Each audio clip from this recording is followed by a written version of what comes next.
नमस्कार दोस्तों, मैं भूपेंद्र कुमार सैनी एक बार फिर से आपके अपने YouTube चैनल ज्ञान वैविध्य संस्कृत में एक बार फिर से स्वागत करता हूं। जैसा कि दोस्तों राजस्थान के जिलों को बढ़ रहे थे, इसके अंदर हमारे कह सकते हो अधिकांश जिले लगभग विस्तृत व्याख्या हमने की ली।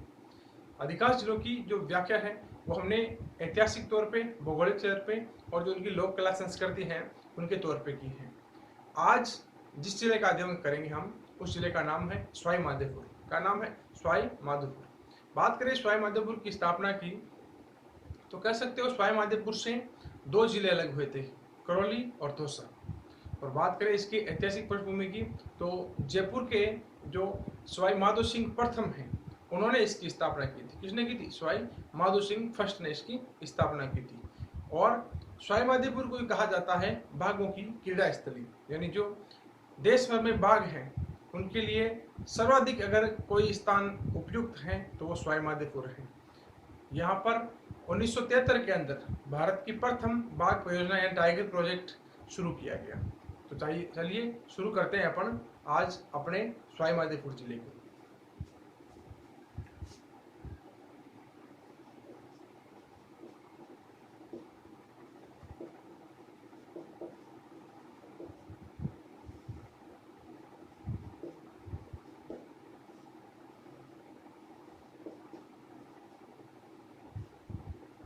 सवाई माधोपुर जिला दक्षिण,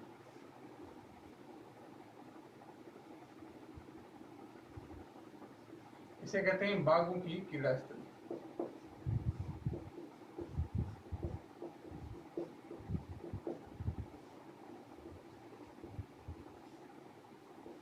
बाघों की क्रीड़ा स्थली से कहा जाता है। यहाँ बाघों की क्रीड़ा स्थली क्यों कहा जाता है? क्योंकि यहाँ पर कह सकते हो 1973 के अंदर पहली टाइगर प्रोजेक्ट परियोजना शुरू की गई थी। ठीक है, बात करें इसकी स्थापना की, तो वो जयपुर के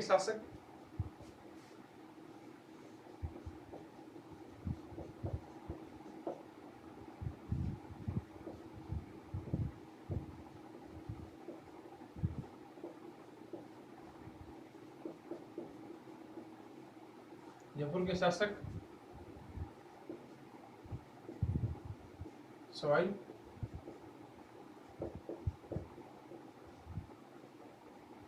माधो सिंह फर्स्ट ने, ठीक है, तो जयपुर के शासक जो सवाई माधो सिंह फर्स्ट थे, उन्होंने इसकी स्थापना की और अपने नाम पर ही इसका नाम रख दिया सवाई माधोपुर। क्या नाम रख दिया? सवाई माधोपुर। ठीक है, ध्यान रखना आप इसको। अब बात करें कि इसे दो बार इसका विभाजन होता है। कितनी बार? दो बार। 1992 में दौसा और 1997 में करौली। ठीक, इसका दो बार विभाजन होता है। एक 1992 में, इसे 2 साल अलग होता है। क्या होता है? 2 साल अलग होता है।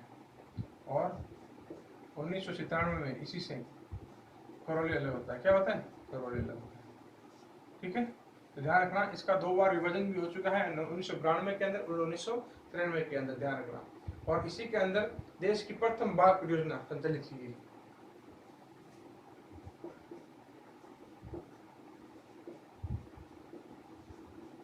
देश की प्रथम बाघ परियोजना संचालित की गई। ठीक है,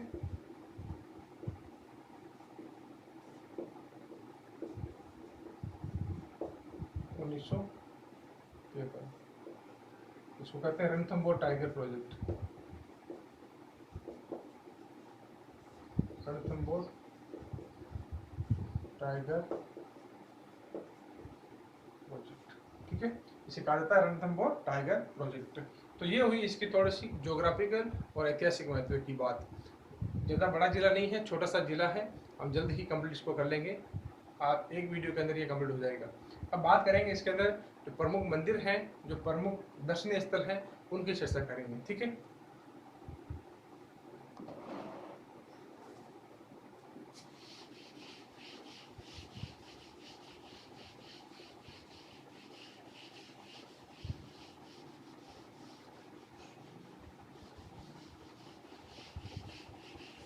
बात करें बनने वाले प्रमुख मेलों की, तो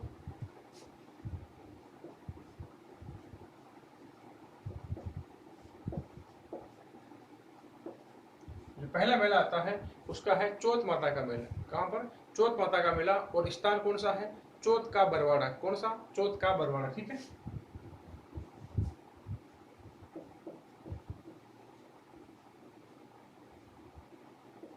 चौथ माता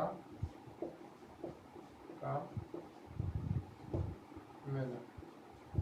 और स्थान कौन सा? चौथ का बरवाड़ा। ध्यान रखना कब चौथ का बरवाड़ा भरता है स्थान को। ठीक है, ध्यान रखना। और ये भरता है माघ कृष्ण चतुर्थी को। ठीक है,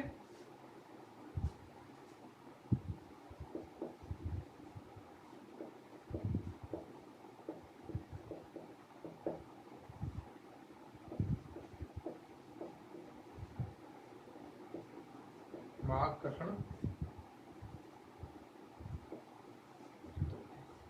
चौथ माता की बात करें तो ये कंजर जाति की आराध्य देवी है। जो कंजर जाति है इसकी आराध्य देवी है। ठीक है, कंजर जाति की। ध्यान रखना आराध्य देवी है, ना कि कुल देवी है। आराध्य देवी यानी जिसकी आराधना करते हैं, और कुल देवी जिसका कुल से संबंध होता है, परिवार से संबंध होता है। ये अलग अलग ध्यान, दोनों फिर ध्यान रखना। ठीक है, अब बात करें एक आगे मेला है शिवाड़ का मेला। कौन सा मेला? शिवाड़ का।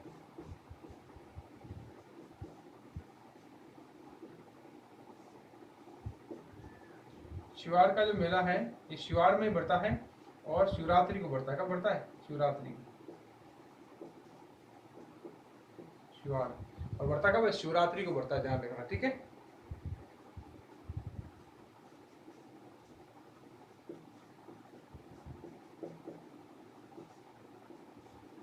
अगला मेला है वो है त्रिनेत्र गणेश का मेला। किसका?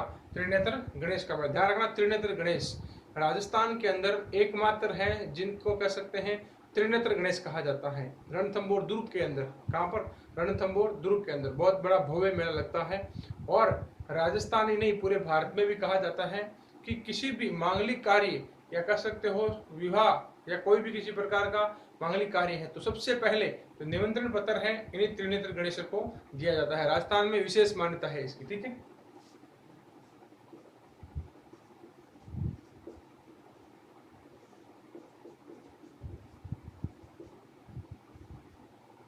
त्रिनेत्र गणेश। और ये बढ़ता है रणथंभौर दुर्ग के अंदर। कब? रणथंभौर दुर्ग। और बढ़ता कब? गणेश चतुर्थी को। कब बढ़ता है? गणेश चतुर्थी को। ध्यान रखना।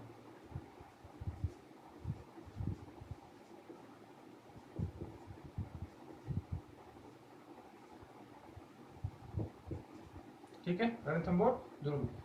ठीक है, तो ये तीन मेले तो हमने कर लिए हैं। चौथ माता का मेला, चौथ का बरोड़ा। ये स्थान काफी एग्जाम में कई बार आ चुका है। चौथ का बरोड़ा कहाँ स्थित है? ध्यान रखना। ये एग्जाम में कई बार भी जा चुका है। चौथ का बरोड़ा कहाँ स्थित है? ध्यान रखना, सवाई माधोपुर में है। ठीक है, अब बात करें अगले मेले की तो वो है हीरामन का मेला।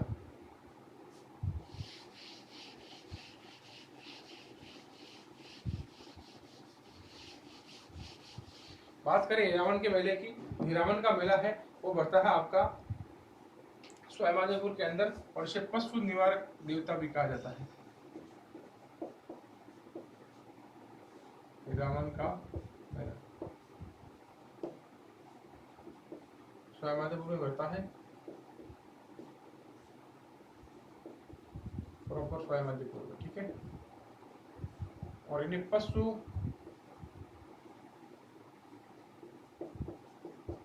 रोग निवारक देवता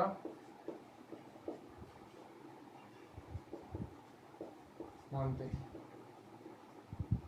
ठीक है, इन्हें पशु रोग निवारक देवता मानते हैं। ठीक है, ध्यान रखना। और अगला मेला है कल्याण जी का मेला। कौन सा मेला? कल्याण जी का मेला। कल्याण जी का मेला। कल्याण जी के मेले की बात करें तो ये बढ़ता है गंगापुर सिटी के अंदर। कहाँ बढ़ता है? गंगापुर सिटी के अंदर। ध्यान रखना।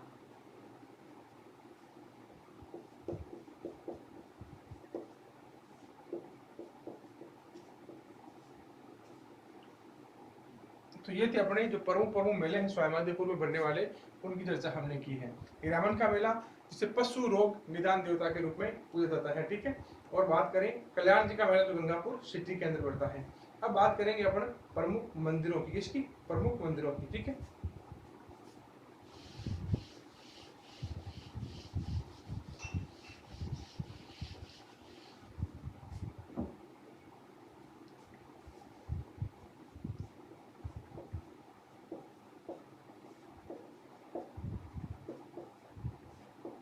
प्रमुख मंदिरों की बात करें तो पहला मंदिर आता है अपना घुमेश्वर महादेव।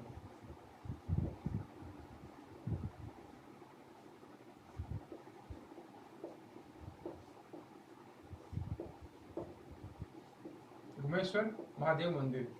बात करें जो घुमेश्वर महादेव मंदिर है, ये भगवान शिव का मंदिर है और कहा जाता है जो भगवान शिव के 12 ज्योतिर्लिंग हैं पूरे भारत में, उनमें से एक ज्योतिर्लिंग है। कौन सा? घुमेश्वर महादेव, ध्यान रखना। और ये शिवाड़ के अंदर है, ठीक है।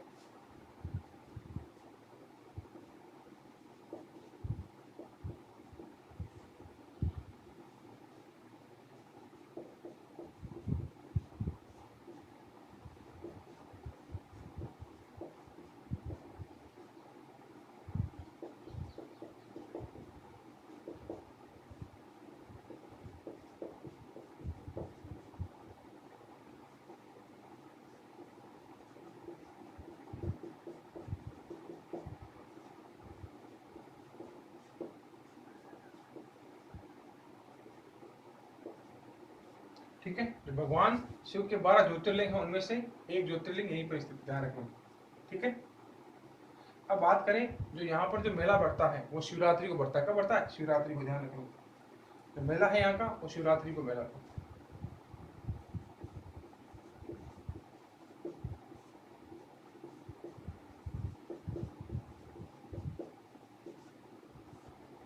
ठीक है, मेला शिवरात्रि को बढ़ता है। तो घुमेश्वर महादेव मंदिर और इनका मेला शिवरात्रि को, ठीक है। अब बात करें आगे, आगे है धुंधलेश्वर मंदिर। कौन सा?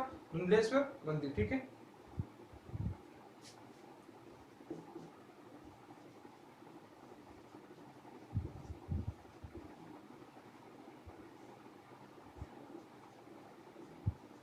धुंधलेश्वर महादेव मंदिर। बात करें धुंधलेश्वर महादेव मंदिर की तो ये बढ़ता है गंगापुर सिटी के अंदर। कहां पर? गंगापुर सिटी के अंदर, गंगापुर सिटी के अंदर बढ़ता है। और कहा जाता है कि यहाँ पर जो भगवान आशुतोष है उनका शिवलिंग है।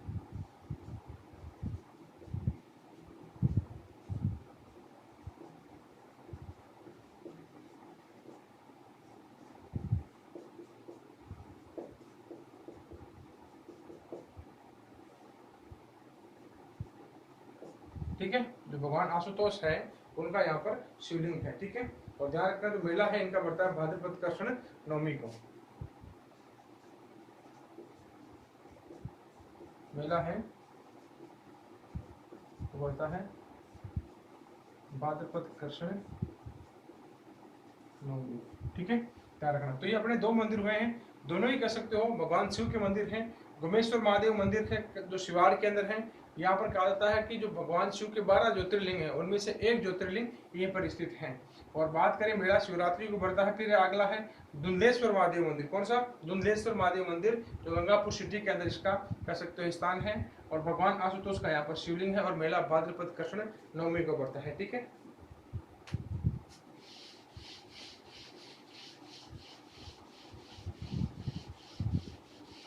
आगे है चमत्कार जी का मंदिर। किसका? चमत्कार जी का मंदिर।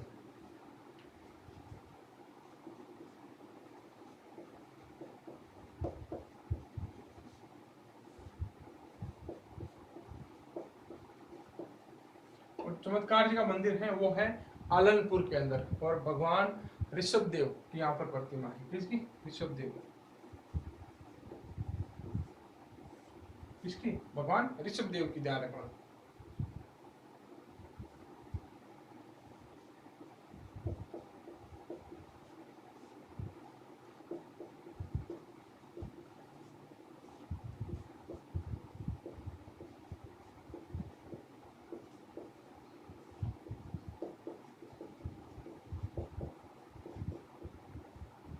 ठीक है, ध्यान रखना। भगवान आदिनाथ या ऋषभ देव को ये समर्पित है। कौन सा? चमत्कार जी का मंदिर जो आलनपुर के अंदर है, ठीक है, ध्यान रखना। अगली बात करें, अगला मंदिर आता है अपना त्रिनेत्र गणेश। कौन सा? त्रिनेत्र गणेश।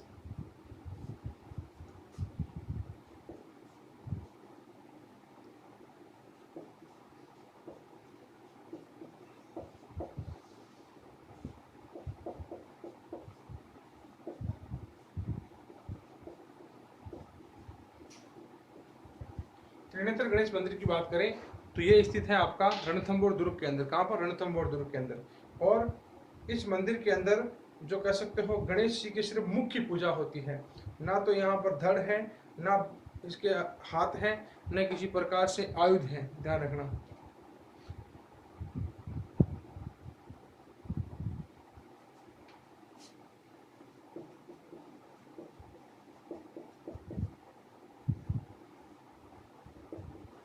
ठीक है, यहाँ सिर्फ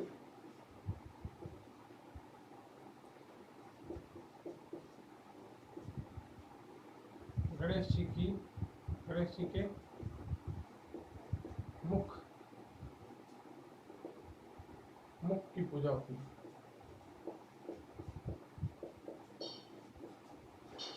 मुख की पूजा होती है, यानी गर्दन, धड़, हाथ पैर, आयुध नहीं है। ठीक है, ध्यान रखना, गर्दन, हाथ, पैर, आयुध बिल्कुल नहीं है। ठीक है, और कहा जाता है कि यहाँ पर अगर प्रतीकात्मक आप पठार पर स्थित हैं और प्रतीकात्मक आप अगर यहाँ पर मकान बनाते हैं, घर बनाते हैं, तो आपकी मनोकामना पूर्ण होती है।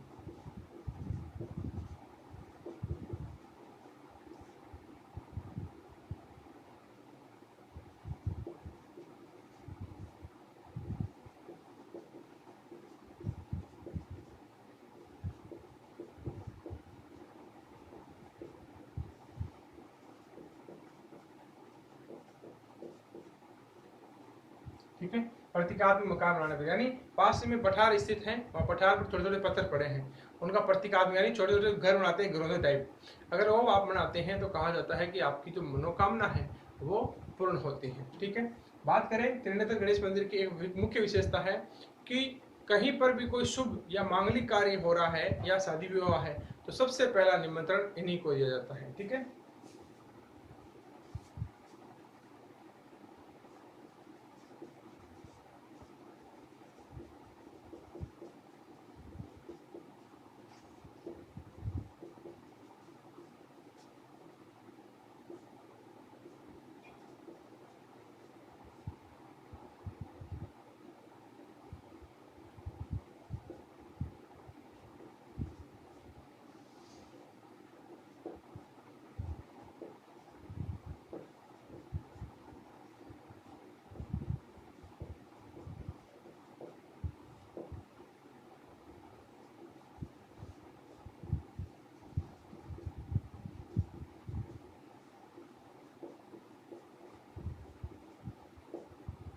ठीक है, ध्यान रखना।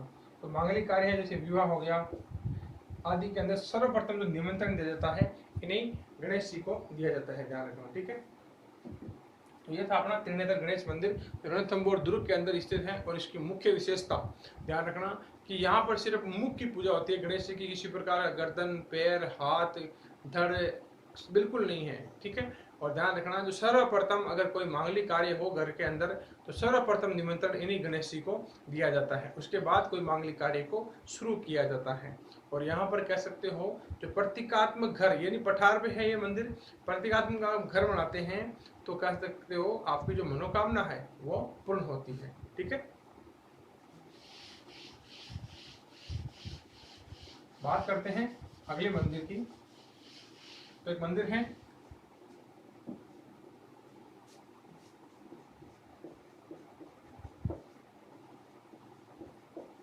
रामेश्वरम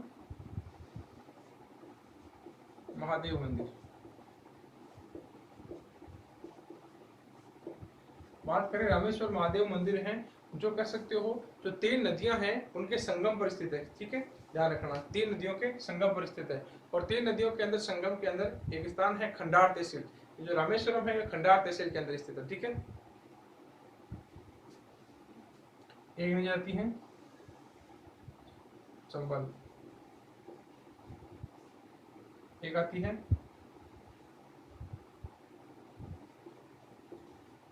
सीप, एक आती है बनास। इन तीन नदियों का जो संगम होता है इस स्थान को कहते हैं रामेश्वरम। क्या कहते हैं? रामेश्वरम स्थान कहते हैं। क्या कहते हैं? रामेश्वरम। और मैंने आपको पिछले वीडियो के अंदर बता रखा है, जहां पर भी तीन नदियों का संगम होता हो वहां पर भगवान शिव का मंदिर अवश्य ही होता है। ठीक है, ध्यान रखना। रामेश्वरम। और तहसील की बात करें तो ये रामेश्वरम स्थित है खंडार तहसील में। कहाँ?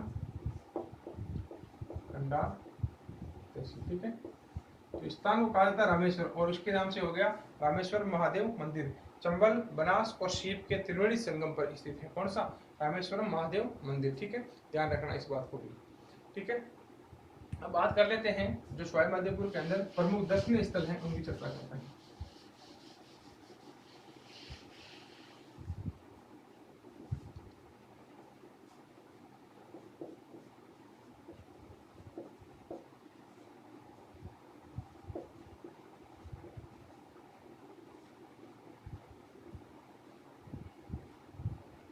प्रमुख दर्शनीय स्थल की बात करें तो पहला अपन दर्शनीय स्थल रखेंगे रणथंबोर दुर्ग को।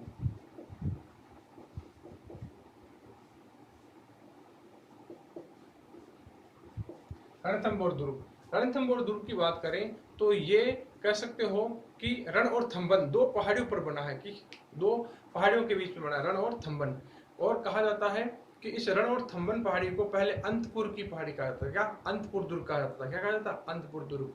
और इस रणथंबोर दुर्ग के थोड़े ही जस्ट आगे चलते ही एक दुर्ग है जैन दुर्ग। कौन सा दुर्ग? जैन दुर्ग। उस जैन दुर्ग को इस रणथंबोर दुर्ग की कुंजी कहा जाता है, चाबी कहा जाता है। कहा जाता है कि अगर रणथंबोर दुर्ग आपको जाना है तो सबसे पहले आपको जैन दुर्ग पार करना होगा। कौन सा दुर्ग? जैन दुर्ग। और इस दुर्ग के बारे में ये भी एक कथन है कि ये एक ऐसा दुर्ग है जो बख्तरबंद दुर्ग है। यानी कहा जाता है कि अबुल फजल ने कहा था कि बाकी दुर्ग नंगे हैं लेकिन ये दुर्ग क्या है? बख्तरबंद, यानी एक ऐसा झाड़ियों के अंदर घिरा हुआ है।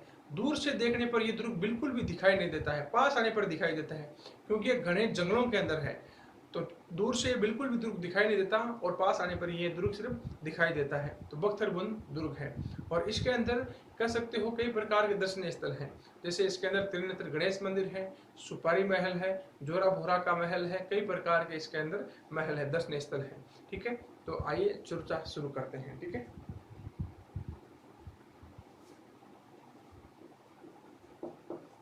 थंबोर पहाड़ी पर। ठीक है, थंबोर पहाड़ी पर स्थित है और रण और थंबोर दोनों पहाड़ियां, लेकिन मुख्यतः थंबोर पहाड़ी पर ये स्थित है। बात करें आगे कि इसे रंतपुर कहा जाता है। क्या कहा जाता है? रंतपुर। प्राचीन नाम आता था इसका रंतपुर। रंतपुर या रणपुर की घाटी, रंतपुर की घाटी भी इसे कहा जाता था। ठीक है, रण की घाटी में स्थित रंतपुर, यानी रण की घाटी के अंदर स्थित। रंतपुर का अर्थ ये होता है रंत की, रण की घाटी के अंदर स्थित। ठीक है, बात करें कि इसको बनाया किसने था, तो रणथंबन देव ने इसको बनाया था। इसकी स्थापना है वो किसने की थी? रणथंबन देव ने। ठीक है, रणथंबन देव ने। और बात करें इसके अंदर इंपॉर्टेंट ध्यान रखना क्या है, इसका दरवाजा है, इसको कहते हैं नौलखा दरवाजा। कौन सा दरवाजा? नौलखा दरवाजा। ठीक है, तो इसका मुख्य द्वार है उसे कहते हैं, यहां लिख देता हूं मैं, मुख्य द्वार।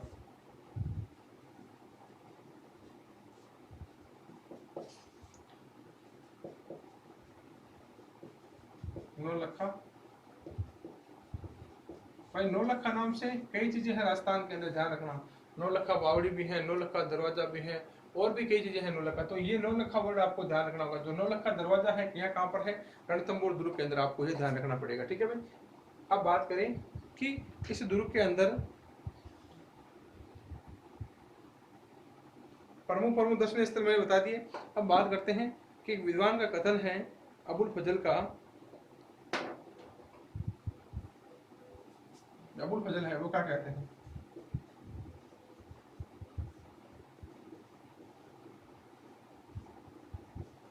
कि अन्य सब दुर्ग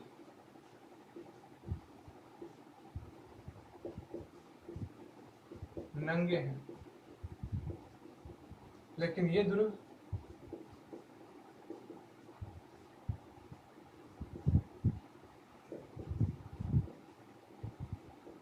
बख्तरबंद है।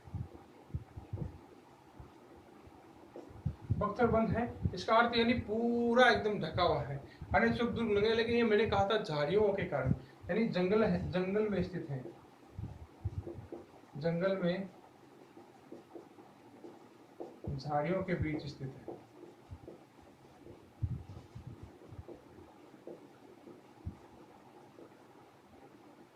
ठीक है, इसके कारण इसे कहा जाता है कि अन्य सब दुर्ग नंगे हैं, लेकिन ये दुर्ग है वो बख्तरबंद है। ठीक है, बात करें कि दुर्ग में जो स्थित प्रमुख प्रमुख कह सकते हो स्थल है, पर्यटक स्थल, वो कौन है? इसके अंदर जो प्रमुख पर्यटक स्थल है,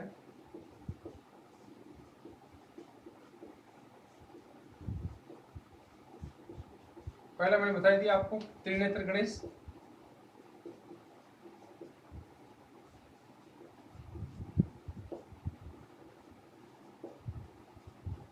फिर पीर सदरुद्दीन की दरगाह, किसकी? पीर सदरुद्दीन की दरगाह भी इसके अंदर स्थित है। ठीक है,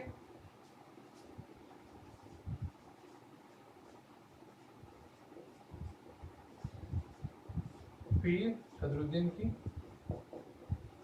दरगाह, और इसके अंदर स्थित है, यहां लिख रहा हूं, सुपारी महल।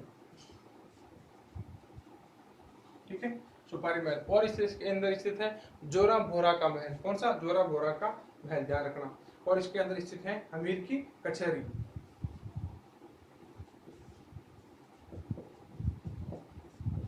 जोरा बोरा महल नहीं, सॉरी, तालाब है भाई। और अमीर की कचहरी, और स्थित है इसके अंदर पद्मला तालाब, पद्मला तालाब स्थित है। क्या है? पद्मला तालाब स्थित है। ठीक है, ध्यान रखना। तो ये प्रमुख प्रमुख कर सकते हो जो प्रमुख पर्यटन स्थल है इसके अंदर ये है। ठीक है, बात करें इस दुर्ग के अंदर ये सारी चीजें हैं।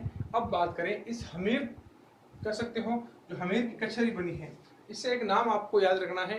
जो रणथंभौर का सबसे प्रतापी शासक हुआ था, या रणथंभौर दुर्ग का सबसे प्रतापी शासक हुआ, वो था हमीर देव चौहान। कौन सा? हमीर देव चौहान। और कह सकते हो जो राजस्थान का कह सकते हो कि साके के लिए दुर्ग भी प्रसिद्ध है। कौन सा? रणथंभौर दुर्ग। और हमीर देव चौहान को कहा जाता है कि ये एक प्रकार का ऐसा राजा था जो कि आए हुए, अपने शरण के अंदर आए हुए व्यक्ति को वापस कह सकते हो जो दुश्मन के हवाले नहीं करता था। यानी इनके बारे के अंदर कथन है कि एक बार हमीर ने हट कर लिया, उसके बाद हमीर पीछे नहीं हटा था। हमीर हट चढ़े तीर यार, ऐसा कुछ कथन भी इनके बारे में कहा जाता है। और कहा जाता है कि इसने अलाउद्दीन खिलजी के एक कह सकते हो जो सेनापति था उसको यहाँ पर शरण दी थी, और इसके कारण इस दुर्ग पर अलाउद्दीन खिलजी ने हमला भी किया था। और इसके अंदर कह सकते हो जो पहला कह सकते हो जल जोहर होता है वो इसी के अंदर होता है, इसी दुर्ग के अंदर पहला जल जोहर। राजस्थान के अंदर अगर जल जोहर कहीं पर होता है वो एकमात्र यहीं पर है, और पहला भी यहीं पर है एकमात्र। और किसने किया था? ध्यान रखना, जो इसका जल जोहर है, ध्यान रखना, ये पद्मला तालाब के अंदर किया था। पद्मा तालाब के अंदर जो इसकी पुत्री थी, किसकी? ध्यान रखना, हमीर देव चौहान की, उस पुत्री ने इसने किया था। ध्यान रखना, किसने? उसकी पुत्री ने। ठीक है, और पुत्री का नाम था देवलदे। क्या नाम था? देवलदे। ठीक है, तो ये आप ध्यान रखना, सारे के सारे क्या है आपके प्रमुख पर्यटक स्थल है। सुपारी महल इसके अंदर है, जोरा भोरा तालाब है, हमीरदेव कचहरी। हमीरदेव कचहरी है जहां पर हमीर न्याय का कार्य करता था, न्याय या फरियाद सुनता था, लोगों को फरियाद सुनता था। ठीक है, और पद्मला तालाब जिसके अंदर कह सकते हो जो रंगदेवी थी, या देवल, सॉरी, रंगदेवी जिसकी पत्नी थी अमीर की, तो देवल दे थी इसकी बेटी थी, उसने इसके अंदर जोहर किया था। ठीक है, तो हमीर के बारे में इसके अंदर चर्चा करते हैं। ठीक है, तो हमीर है इसके बारे में चर्चा करते हैं। ये तो आपको समझ में आ गया होगा। इसके बारे में चर्चा करते हैं हमीर की। इस तुर्क से जुड़ा हुआ फैक्ट है हमीर देव चौहान।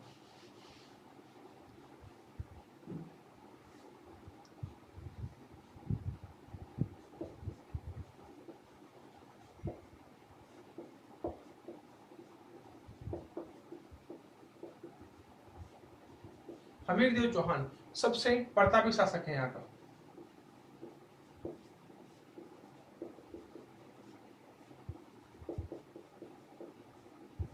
सबसे प्रतापी शासक हैं। बात करें अमीरदेव चौहान की तो कह सकते हो कि इसने अलाउद्दीन खिलजी के एक सेनापति, जो कह सकते हो अलाउद्दीन खिलजी से दगा करके भागकर आता है इसके पास, उसको ये शरण देता है, ठीक है। और उसका नाम है मोहम्मद शाह। कौन है? मोहम्मद शाह।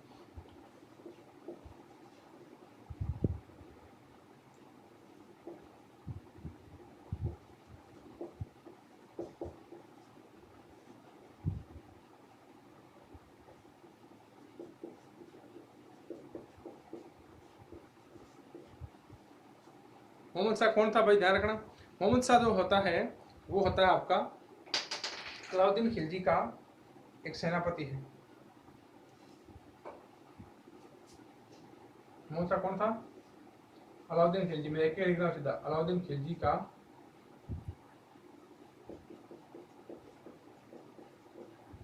सेनापति, ठीक है। जगह नहीं अपना एक अलाउद्दीन खिलजी, ये ध्यान रखना, अलाउद्दीन खिलजी एक अलाउद्दीन खिलजी का सेनापति था, इसको इसने शरण दी। इसके कारण कह सकते हो अलाउद्दीन खिलजी ने यह कह सकते हो रणथंभौर दुर्ग पर आक्रमण किया है। किसने? अलाउद्दीन खिलजी ने। 1301 के अंदर इनका पहला शाखा होता है, ठीक है। राजस्थान का जो प्रथम शाखा है यहीं पर होता है, ठीक है। इसके अंदर कह सकते हो हमीरदेव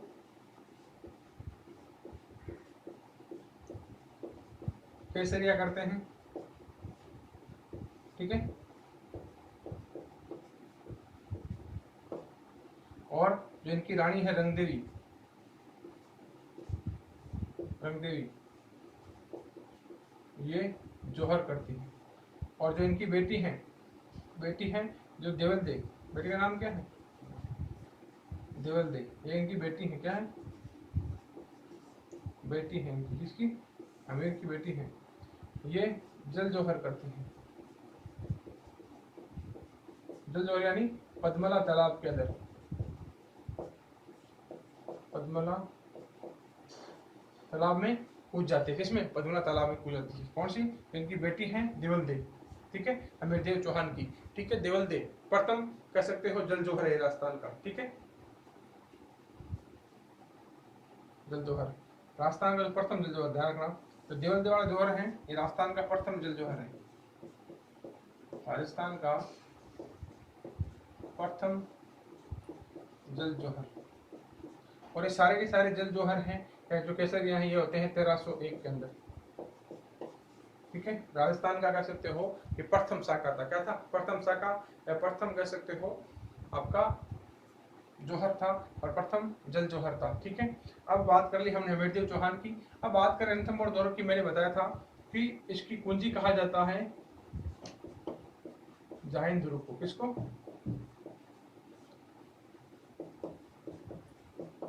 जाहिन दुर्ग को इसकी कुंजी कहा जाता है, ठीक है। तो ये हो गया आपका कह सकते हो रणथंभौर दुर्ग। और रणथंभौर दुर्ग के बारे में बात करें तो आपके हमीरदेव चौहान जो हमीरदेव चौहान है, इसके जो सेनापति होते हैं रणमल और रत्तीपाल, ये भी ध्यान रखना भाई, रणमल और रत्तीपाल ये क्या करते हैं? हमीरदेव चौहान के साथ विश्वासघात करते हैं। अलाउद्दीन खिलजी इनको कह सकते हो कि अपने अंदर जो शामिल कर लेता है, अपना जो बेड़ा है इसके अंदर शामिल कर लेता है, रणमल और रत्तीपाल को। लेकिन ध्यान रखना इनके साथ भी बहुत बुरा होता है। जब हमीरदेव चौहान कह सकते हो केसरिया कर लेते हैं, उसके बाद में रणमल और रत्तीपाल को लिए लालच दिया जाता है पहले कि आपको क्या कहा जाएगा?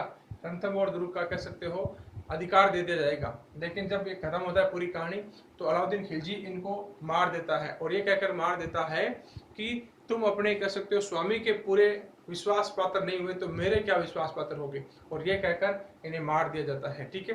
तो ये था अपना जो रणथंभौर दुर्ग था, उसका जो ऐतिहासिक महत्व था, उसको भौगोलिक विशेषता थी, ठीक है, ठीक है। अब बात करेंगे दोस्तों अपन अगले, एक आती है यहाँ पर कुकराज घाटी, जाना ठीक। कौन सी? कुकराज घाटी।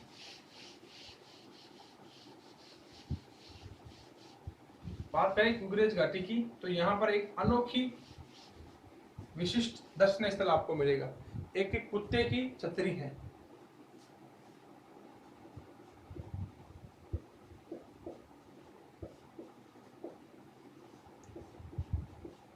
स्वयमादेपुर के अंदर है ये,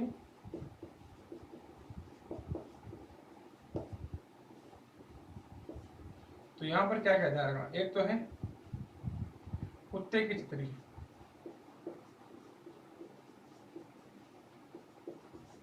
और दूसरा है यहाँ पर एक खंबे की